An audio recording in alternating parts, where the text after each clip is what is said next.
Hello friends, मैं Amjad काटात new morning classes के YouTube channel पर आपका स्वागत करता हूं। आप कैसे हो? आप से कुशल होंगे, ये पूरा मेरे को विश्वास है। और आज हम एक अच्छा सा टॉपिक लेकर आए आपके लिए। तो ज़्यादातर कंपटीशन एग्ज़ाम में इसके क्वेश्चन पूछे जाते हैं। वर्तमान में एसएससी, रेलवे, बहुत सारे ऐसे एग्ज़ाम सामने हैं हमारे, तो उनमें ज़्यादातर इनके क्वेश्चन पूछे जाने के पूरे आसार है। तो देखिए, आज का जो हमारा नया टॉपिक है वो है भारत के राष्ट्रीय प्रतीक। भारत के राष्ट्रीय प्रतीक, भारत के राष्ट्रीय प्रतीक।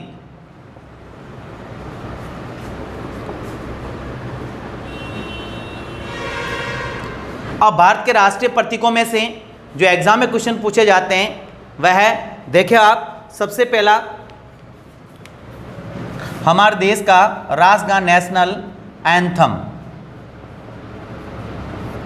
जब राष्ट्रगान की बात आती है, आपको पता है, एक हमारे देश के प्रति राष्ट्रवादी भावना के तहत हमें एक स्फूर्ति मिलती है और हम देश प्रति भावना के तहत राष्ट्रगान का आदर करते हैं और उसी प्रकार से हमें निरंतर आदर करना चाहिए। तो देखिए आप, राष्ट्रगान हमारा क्या है? जन गण मन। राष्ट्रगान क्या है हमारा? जन गण मन। अब डायरेक्ट ऐसे एग्जाम में नहीं पूछा जाता कि भारत का राष्ट्रगान क्या है, लेकिन इसका क्वेश्चन जो बनते हैं वो ये हैं। पहला हमें ध्यान रखना है इसका लेखक, यानी राष्ट्रगान को लिखा किसने। तो देखिए आप, राष्ट्रगान का जो लेखक हैं रविंद्रनाथ टैगोर। रविंद्रनाथ टैगोर ने राष्ट्रगान का लेखन किया था। दूसरी बात देखिए आप, और क्या क्वेश्चन बनता है? गाया गया, यानी सबसे पहली बार कब गाया गया? तो देखिए आप, 1911 में 27 दिसंबर 1911 कांग्रेस का कलकत्ता अधिवेशन। कांग्रेस का कौन सा अधिवेशन है? कलकत्ता अधिवेशन। कांग्रेस के सबसे ज़्यादा जो अधिवेशन हुए हैं वह कलकत्ता में हुए, इस चीज़ का ध्यान रखें आप। और कभी क्रमांक पूछ ले तो ध्यान रखें कितने नंबर का था? 26वां अधिवेशन था। क्रमांक नंबर कौन सा है? 26वां। 26वें नंबर का कांग्रेस का जो अधिवेशन था, उसके तहत सबसे पहली बार राष्ट्रगान को गाया गया। अब ज़्यादातर बच्चों के दिमाग में क्वेश्चन उठता होगा कि राष्ट्रगान को इससे पहले गा लिया गया। बिल्कुल गाया गया, उसका भी हमें ध्यान रखना है। लेकिन ज़्यादातर एग्जाम में क्वेश्चन इसका आता है कि कांग्रेस के किस अधिवेशन में सबसे पहली बार गाया गया। तो 26वें नंबर का अधिवेशन जो कलकत्ता में आयोजित हुआ, वहाँ पर सबसे पहली बार राष्ट्रगान को गाया गया। और अगर इससे पहले की बात करें हम, 1911 में दिल्ली दरबार हुआ। सभी को पता, आपको दिल्ली दरबार हुआ था 1911 में, जब हमारे गवर्नर जनरल थे लॉर्ड हार्डिंग द्वितीय। ध्यान रखें, लॉर्ड हार्डिंग दो थे। लॉर्ड हार्डिंग द्वितीय के समय दिल्ली दरबार का जब आयोजन हुआ था, उसमें जॉर्ज पंचम भारत आया था। और जॉर्ज पंचम भारत आया था, उस दौरान इसको गाया गया था। ध्यान रखें आप। और जब जॉर्ज पंचम ने दिल्ली को सजा हुआ देखा एक दुल्हन की तरह, तो उन्होंने कहा कि भारत की राजधानी कलकत्ता से दिल्ली कर दी जाए। भारत की राजधानी कलकत्ता से कहाँ कर दी जाए? दिल्ली कर दी जाए। इसी कारण भारत की राजधानी कलकत्ता से कहाँ की गई? दिल्ली की गई। और यहाँ पर रविंद्रनाथ टैगोर ने 1911 में एक स्वागत गीत के रूप में इसे गाया गया और बाद में जाके ये हमारे देश का क्या बन गया? राष्ट्रगान। ध्यान रखें आप। लेकिन दिल्ली दरबार में गाया गया। अगर ये क्वेश्चन आ जाए किस अधिवेशन में गाया गया, तो आपका आंसर क्या होगा? कलकत्ता अधिवेशन। आप इसी पे फोकस करें, ध्यान रखें आप। और ज़्यादातर किताबों में इसी का उल्लेख मिलता है। अब देखें नेक्स्ट, राष्ट्रगान से जुड़े क्वेश्चन। राष्ट्रगान को पहली बार किसी पत्रिका में प्रकाशित किया गया, तो ध्यान रखें आप, वह है 1912 तत्व बोधनी।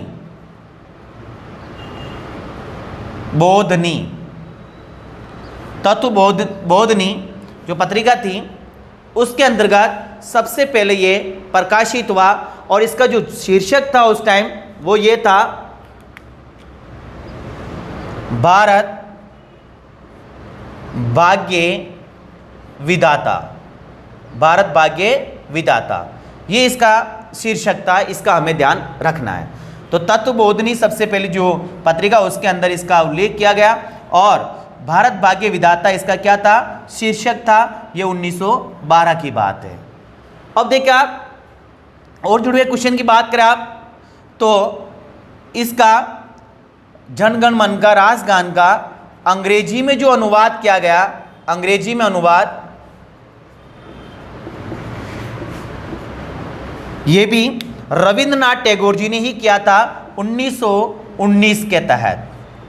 भाई क्वेश्चन बनता है कि राष्ट्रगान का अंग्रेजी में अनुवाद किसने किया, तो रविंद्रनाथ टैगोर ने किया। कब किया, तो 1919 के अंदर किया, इसका हमें ध्यान रखना है। और जब अंग्रेजी में इसका अनुवाद किया गया तो इसका शीर्षक चेंज हो गया। इसका शीर्षक है उस टाइम का the morning song of India, the morning song of India, ये इसका शीर्षक रखा गया। और तत्वबोधिनी के अंदर क्या रखा गया, भारत भाग्य विधाता। इस चीज का हमें ध्यान रखना। और इसमें the morning song of India जो अंग्रेजी में अनुवाद किया था रविंद्रनाथ टैगोर ने। अब देखो रविंद्रनाथ टैगोर से जुड़े कुछ क्वेश्चन बताता हूं मैं साथ में। चलो इसको पूरा कर लेते हैं हम पहले, राष्ट्र जनगण मन के बारे में और जुड़े हुए क्वेश्चन। राष्ट्रगान को जो संवैधानिक मान्यता मिली थी, राष्ट्रगान को जो संवैधानिक मान्यता मिली थी वह संविधान सभा की अंतिम बैठक के दौरान, संविधान सभा की अंतिम बैठक के दौरान। और संविधान सभा की अंतिम बैठक कब हुई, हमने संविधान सभा में पढ़ा है 24 जनवरी 1950 को, 24 जनवरी 1950 को संविधान सभा की अंतिम बैठक हुई। उस दौरान राष्ट्रगान को संवैधानिक मान्यता दी गई, इसका हमें ध्यान रखना है। 24 जनवरी 1950 को राष्ट्रगान को तो मान्यता मिली ही मिली, साथ में और देखें आप राष्ट्रगान प्लस राष्ट्रगीत प्लस राष्ट्रपति का चुनाव, राष्ट्रपति के पद का। तो ये चीज ध्यान रखें, ये 24 जनवरी 1950 को हुई थी और ये संविधान सभा का क्या था, अंतिम अधिवेशन था। और देखा आप राष्ट्रगान से जुड़े हुए क्वेश्चन, गाने की समयावधि, समयावधि है ना, यानी कितने समय में इसको गाना चाहिए। तो ध्यान रखें आप 52 सेकंड के अंदर, कितने समय में, 52 सेकंड के अंदर इसको हमें गाना चाहिए। इससे ज़्यादा समय हमें नहीं लेना चाहिए। और अगर इसका आ जाए कि न्यूनतम या लघु समयावधि लघुकरण, तो देखिए आप 20 सेकंड, 20 सेकंड में हमें पूरा करना चाहिए, ठीक है ना। बीच में मोदी जी सरकार द्वारा सिनेमाघरों के अंदर भी अनिवार्य किया गया राष्ट्रगान को, फिल्म जब शुरू होती उससे पहले। लेकिन कुछ आपत्तियां आई, जैसे टॉकीज़ के अंदर विकलांग अफाइज काफ़ी लोग बैठते हैं और जब राष्ट्रगान शुरू होता खड़े नहीं हो पाए तो आपस में लोगों ने ठोक भी दिए। तो ऐसी काफ़ी घटनाएं आई जिसको मद्देनजर रखते वर्तमान में ये हटा दिया गया, इसका हमें ध्यान रखना है। अब देखिए आप रविन्द्रनाथ टैगोर से जुड़े 2-3 क्वेश्चन बताता हूं मैं आपको। रविन्द्रनाथ टैगोर को 1913 में नोबेल पुरस्कार से सम्मानित किया गया। 1913 में किसे सम्मानित किया गया, नोबेल पुरस्कार। किसके क्षेत्र में, साहित्य के क्षेत्र में, साहित्य के क्षेत्र में। यह प्रथम भारतीय जो नोबेल पुरस्कार हासिल किया है और प्रथम एशियाई है जिसने ये नोबेल पुरस्कार हासिल किया। यानी एशिया महाद्वीप की ओर से भी पहली बार कोई पुरस्कार हासिल किया नोबेल पुरस्कार तो रविन्द्रनाथ टैगोर है। और भारत की ओर से भी किसी ने हासिल किया है तो अभी कौन है, रविन्द्रनाथ टैगोर। और नोबेल पुरस्कार दुनिया का सबसे बड़ा पुरस्कार है, इसका हमें ध्यान रखना है। और देखिए आप टैगोर जी से, रविन्द्रनाथ टैगोर की और अगर हम बात करें तो बांग्लादेश का राष्ट्रगान, बांग्लादेश का राष्ट्रगान क्या है भाई? बांग्लादेश का राष्ट्रगान आमार सोनार, आमार सोनार, ये बांग्लादेश का राष्ट्रगान है। इसका लेखक भी कौन है? रविंद्रनाथ टैगोर है। अब आपके दिमाग में क्वेश्चन आता होगा कि बांग्लादेश राष्ट्र बाद में बना और रविंद्रनाथ टैगोर उस टाइम तो जीवित थे ही नहीं, तो फिर इसने कैसे लिख दिया? क्योंकि बांग्लादेश पूर्व में किसका अंग था? पाकिस्तान का, और पाकिस्तान पहले किसका अंग था? भारत का अंग था। जब भारत पाकिस्तान विभाजन हुआ तो आपने देखा होगा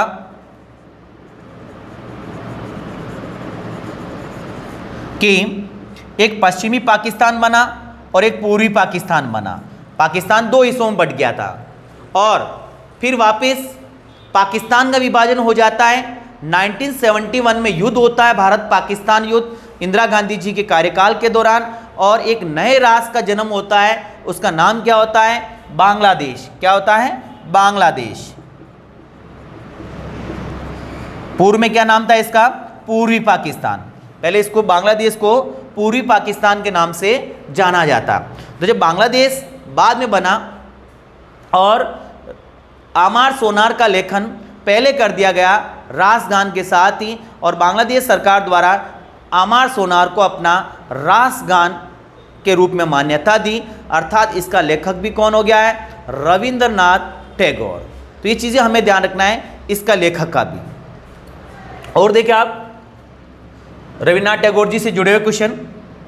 रविन्द्रनाथ टैगोर के दो अच्छे साहित्य हैं, गीतांजलि और चित्रा। गीतांजलि और चित्रा, ये दो इनकी किताबें फेमस हैं, इनका भी हमें ध्यान रखना है। राष्ट्रगान के अलावा रविन्द्रनाथ टैगोर का और जो योगदान अगर हम बात करें तो आपने देखा होगा श्रीलंका 1948 के अंदर लोकतंत्र स्थापित हुआ था, तो श्रीलंका का जो राष्ट्रगान बना उसमें भी इनका टैगोर जी का अहम योगदान रहा है, ये भी हमें ध्यान रखना है। और राष्ट्रगान से जुड़े हुए क्वेश्चन और देखें आप। राष्ट्रगान के गाने की समयावधि का खास तौर पे आपको ध्यान रखना है, 52 सेकंड है और न्यूनतम कितना है? 20 सेकंड है। इसकी जो भाषा थी, राष्ट्रगान की जो भाषा थी वो क्या थी? बांग्ला। राष्ट्रगान की भाषा बांग्ला थी, इस चीज़ का हमें ध्यान रखना है। और जब इसका अंग्रेजी अनुवाद किया वो कौन था? रविंद्रनाथ टैगोर। और भारत देश के अंदर संवैधानिक रूप से जो मान्यता दे रखी है इसको, बांग्ला भाषा में नहीं दे रखी, इसको किस में दे रखी है? हिंदी भाषा के रूप में मान्यता दे रखी है, हिंदी भाषा के रूप में मान्यता दे रखी है। तो ये पहला जो हमारा राष्ट्रीय प्रतीक है जन गण मन, इसका हमें ध्यान रखना है। और कभी एक छोटा सा ऐसा भी क्वेश्चन बन जाता है, ये कितनी लाइनों में है, कितने पैराग्राफ में है, तो ध्यान रखें आप, ये 5 पैराग्राफ में है और कितनी लाइनों में है? 13 लाइनों में। लाइनें 13 और पैराग्राफ कितने हैं? 5 है। अब शॉर्ट में थोड़ा सा आप देख लें।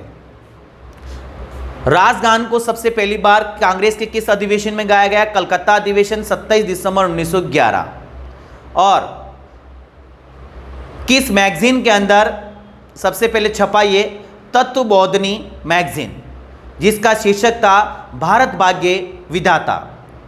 रविन्द्रनाथ टैगोर ने इसका 1919 के अंदर अंग्रेजी में अनुवाद किया था और इसका शीर्षक जो रखा वह the morning song of India. राष्ट्रगान को संवैधानिक मान्यता 24 जनवरी 1950 को, जो संविधान सभा की अंतिम बैठक थी, इसका हमें ध्यान रखना है। अधिकतम गाने की समयावधि 52 सेकंड और न्यूनतम 20 सेकंड, तो इसका हमें ध्यान रखना है। अब देखिए हम नेक्स्ट प्रतीक लेते हैं, ये आपके समझ में आ गया होगा।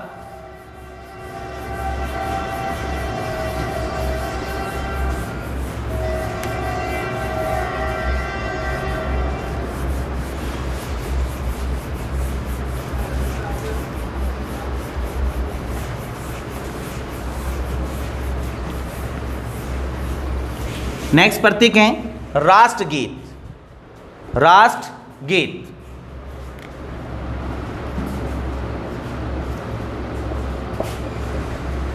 राष्ट्रगीत वंदे मातरम। राष्ट्रगीत क्या है? वंदे मातरम। अक्सर बच्चे इसमें कंफ्यूज होते हैं, राष्ट्रगान पूछते हैं जब वंदे मातरम कर देते हैं, राष्ट्रगीत पूछते हैं जब जनगण मन कर देते हैं। तो इसका हमें ध्यान रखना है। वंदे मातरम हमारे देश का क्या है? राष्ट्रगीत है। अब इससे जुड़े हुए क्वेश्चन देखिए आप। राष्ट्रगीत के सबसे पहला लेखक, इसका लेखक कौन है? बंकिम चंद्र चटर्जी। चट्टोपाध्याय आ जाए तो भी क्या है? एक ही है, बंकिम चंद्र चटर्जी और चट्टोपाध्याय एक ही व्यक्ति, अलग से नहीं, इसका हमें ध्यान रखना है। इनका जो लेखन किया उन्होंने वह 1872 से 1876 में किया था, लेकिन ये लोगों के सामने एक उपन्यास के रूप में आया सामने, वो आनंद मठ। कौन से उपन्यास में आया? आनंद मठ में 1882 के तहत।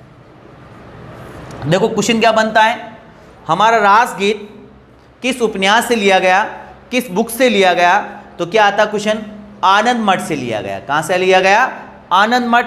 और आनंद मठ में इसका उल्लेख किसने किया है? बंकिम चंद्र चटर्जी ने। बंकिम चंद्र चटर्जी ने, इसका हमें ध्यान रखना है, ठीक है ना। अब देखो क्वेश्चन और बनता है कि राष्ट्रगीत को सबसे पहली बार कब गाया गया? जैसे हमने राष्ट्रगान के बारे में पढ़ा कि सबसे पहली बार कब गाया गया, किस अधिवेशन में गाया गया। तो देखिए आप, यह है 1896 में कांग्रेस का कलकत्ता अधिवेशन। राष्ट्रगान भी कलकत्ता अधिवेशन में और राष्ट्रगीत भी कांग्रेस के कलकत्ता अधिवेशन। उसमें क्रमांक 26वां था और इसमें क्रमांक कौन सा है? 12वां। कांग्रेस का 12वां अधिवेशन 1896 में कलकत्ता में हुआ था, जब इसको सबसे पहली बार गाया गया। और इसको गाने वाले थे रविंद्रनाथ टैगोर। किसने गाया था? रविंद्रनाथ टैगोर ने इसको सबसे पहली बार गाया गया, ठीक है ना। अब देखिए आप, इस और जो क्वेश्चन बनता है कि इसको संवैधानिक मान्यता कब मिली है? 24 जनवरी 1950 को। 24 जनवरी 1950 को, जिस दिन राष्ट्रगान को मान्यता मिली उसी दिन राष्ट्रगीत को भी संवैधानिक मान्यता मिली थी। और ये संविधान सभा की अंतिम बैठक थी, इसका हमें ध्यान रखना है। इसके जो गाने की समयावधि है वह है 65 सेकेंड है। कितना है? 65 सेकेंड। कभी ऑप्शन में ऐसा भी आ जाता है 1 मिनट 5 सेकेंड। अक्सर हम क्या करते हैं, 65 सेकेंड याद कर लेते हैं, इसका भी हमें ध्यान रखना है। 1 मिनट 5 सेकेंड ऐसा भी ऑप्शन में मिल सकता है, अर्थात 65 सेकेंड का कितना हो गया? 1 मिनट 5 सेकेंड।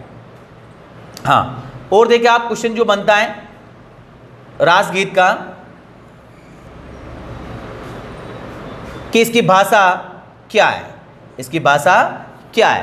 तो इसकी भाषा जो है वो क्या है? संस्कृत है। वह क्लियर आपके?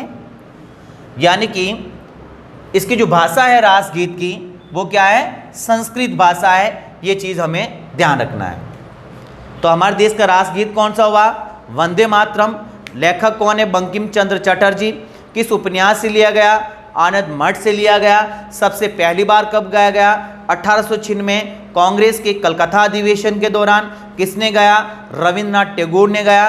कितने नंबर का कांग्रेस का अधिवेशन था? 12वें नंबर का अधिवेशन था। और राष्ट्रगीत को जो संवैधानिक मान्यता कब मिली? तो 24 जनवरी 1950 को। और 24 जनवरी 1950 को ही राष्ट्रगान को संवैधानिक मान्यता मिली थी। और राष्ट्रगीत की जो भाषा है वो क्या है? संस्कृत भाषा है। ये हमें ध्यान रखना है। तो हमारे 2 प्रतीक चिन्ह कंप्लीट हुए, राष्ट्रगान और राष्ट्रगीत। अब देखें नेक्स्ट।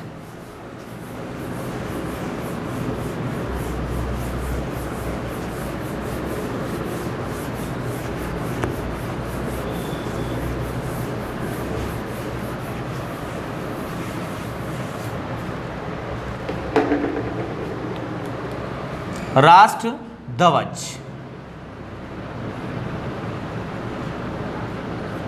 राष्ट्र ध्वज।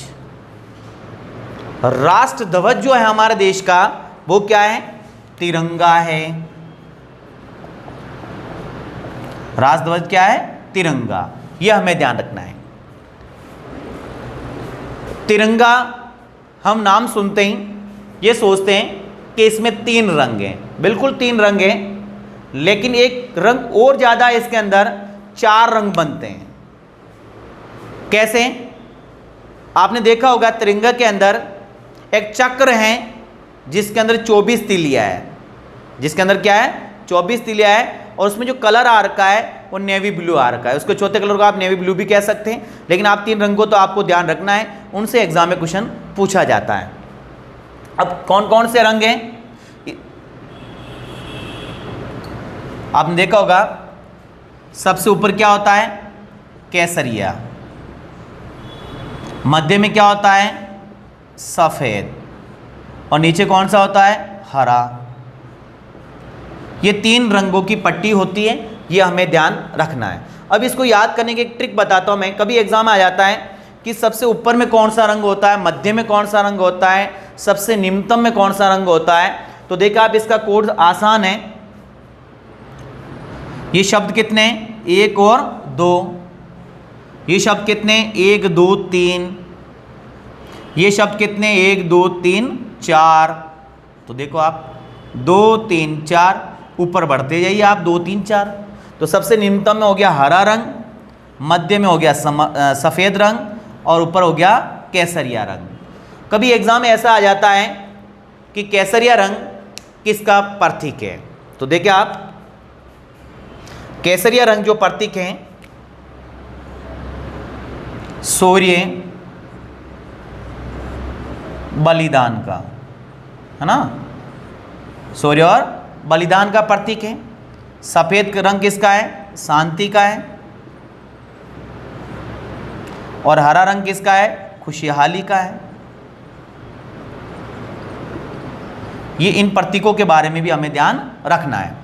और इस राष्ट्र ध्वज के अंदर जो 24 एक चक्र होता है जिसमें 24 तिलियाँ होती हैं, वे सभी तिलियाँ हमें किसकी ओर अग्रसर करती हैं? प्रगति की ओर अग्रसर करती हैं। हमेशा निरंतर आगे बढ़ते रहिए। अब देखें, और जो राष्ट्र ध्वज से क्वेश्चन बनता है वो ये बनता है कि राष्ट्र ध्वज को जो मान्यता मिली थी वह कब मिली थी, और वो मोस्ट आईएमपी क्वेश्चन है, इसका हमें ध्यान रखना है। कब मिली? 22 जुलाई 1947 को। राष्ट्र ध्वज को मान्यता कब मिली है? 22 जुलाई 1947 को मिली। इस चीज़ का हमें ध्यान रखना है। और कभी एग्जाम में ऐसा क्वेश्चन आ जाता है, वो ये बनता है, राष्ट्र ध्वज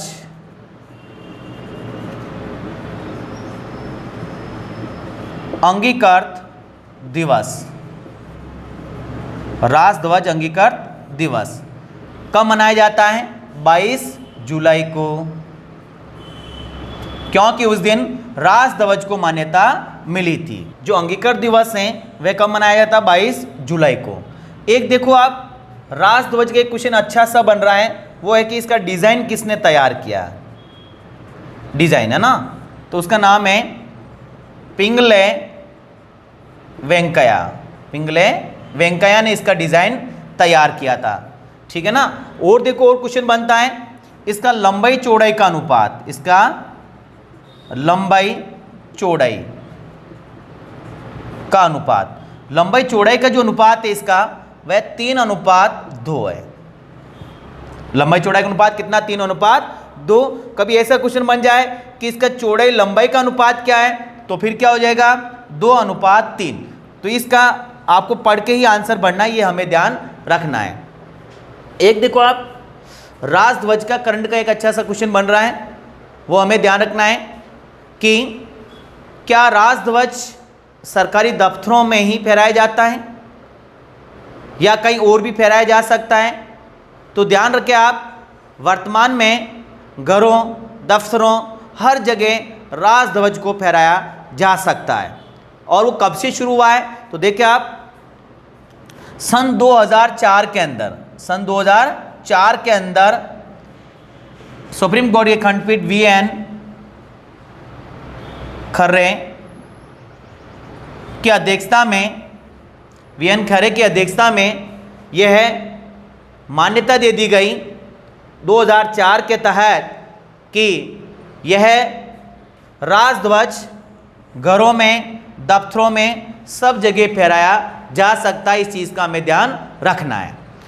2004 से मुझे याद आया कि 2004 में कौन था हमारे देश का राष्ट्रपति, डॉक्टर ए.पी.जे. अब्दुल कलाम।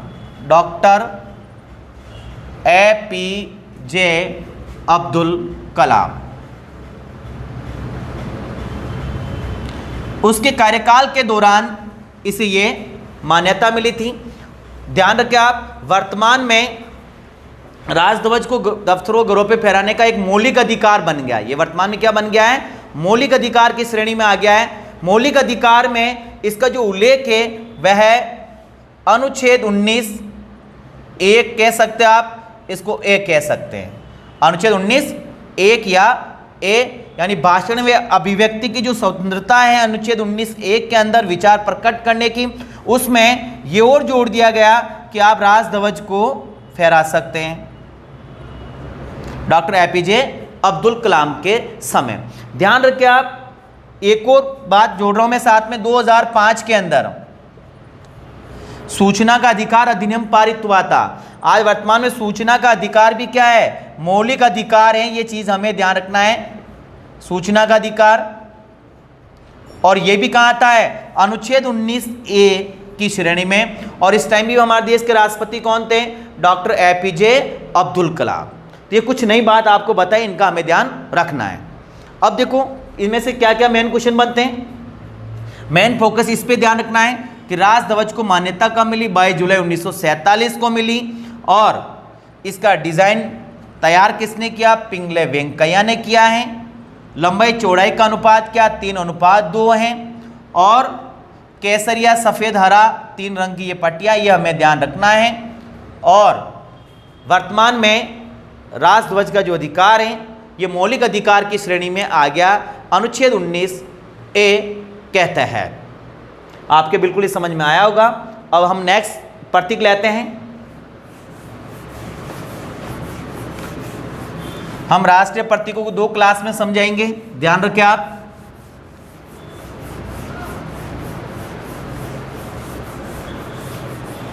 हाँ, अब देखें नेक्स्ट, राष्ट्रीय पशु।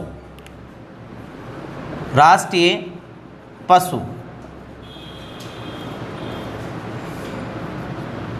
राष्ट्रीय पशु क्या हमारा, बाघ।